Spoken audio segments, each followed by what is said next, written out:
ఇప్పుడు మీనాక్షికి ఎలా ఉందిరా? పర్వాలేదమ్మా. మరి డాక్టర్లు ఏమన్నారా? కొన్ని రోజులు రెస్ట్ తీసుకుంటే సరిపోతుందన్నారమ్మా. నువ్వింత కాపాడినందుకు స్పృహ వచ్చిన తర్వాత కనీసం ఆవిడగారు నీతో ఒక్క మాటైనా మాట్లాడిందా? లేదమ్మా, మీనాక్షికి స్పృహ వచ్చే వరకు నేనక్కడ లేను. డాక్టర్ వచ్చి తన ప్రాణాలకు ఎటువంటి ప్రమాదం లేదని చెప్పగానే నేను ఇంటికి వచ్చేసాను. అదేంట్రా? నేను రక్తం ఇస్తానన్నందుకే ఇవ్వడానికి వీల్లేదని అడ్డుపడి జై చాలా గొడవ చేశాడమ్మా.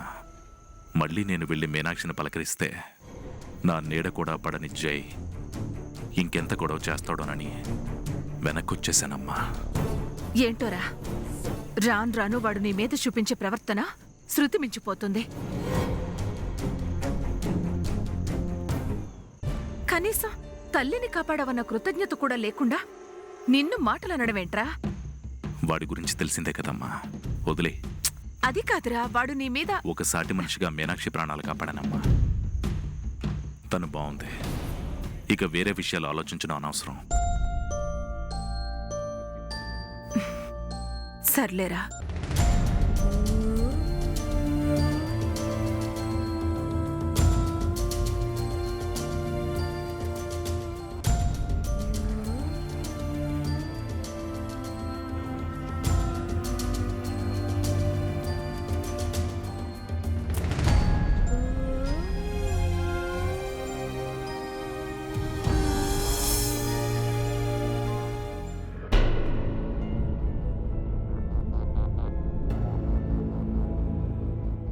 ఆయన రక్తం మా అమ్మ రక్తంతో కలవటానికి వీల్లేదు.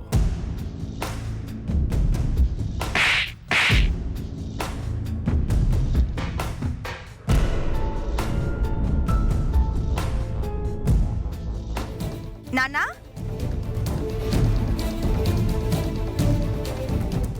ఏంటి నాన్న వాడు అన్ని మాటలు మిమ్మల్ని అంటుంటే ఎందుకు వదిలేశారు నాన్న?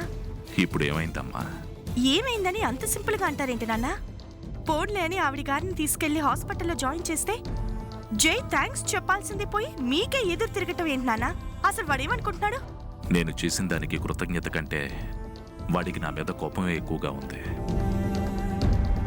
వాడు నా పట్ల ప్రవర్తించే తీరు తెలిసాక కూడా బాధపడటం అనవసరం అమ్మా. ప్రవర్తన తెలిసినంత మాత్రాన వాడేం చేసినా సర్దుకుపోవాలా?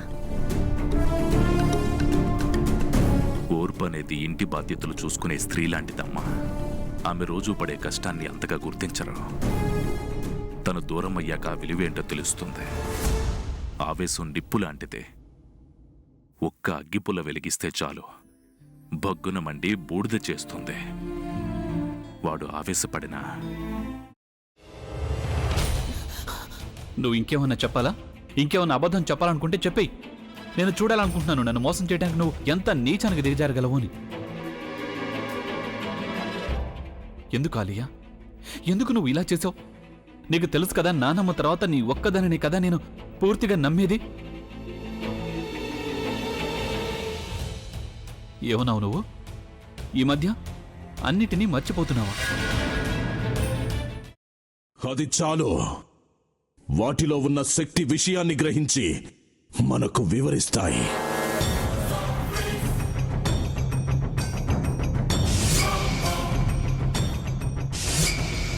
ఎవరు ఆ దండ విప్పొద్దు, గది తలుపులు తెరవద్దు.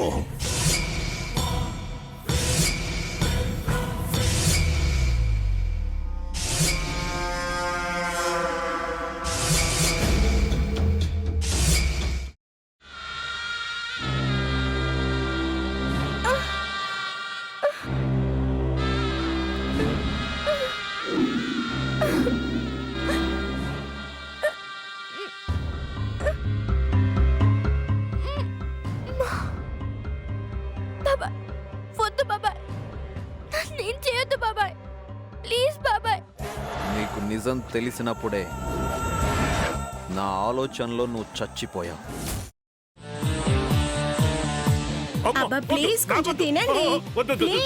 భీమారావు గారు, ఇగో మీరా కాదు సక్కుబాయ్. అవును, మీ పనామే లేచిపోయిందని చెప్పి కంప్లైంట్ ఇచ్చినావు కదా. రేయ్ ఆయన కంప్లైంట్ ఇచ్చింది లేచిపోయిందని కాదు కనిపించడం లేదు అని. అట్లానా? సరే మేడం. ఇడియట్.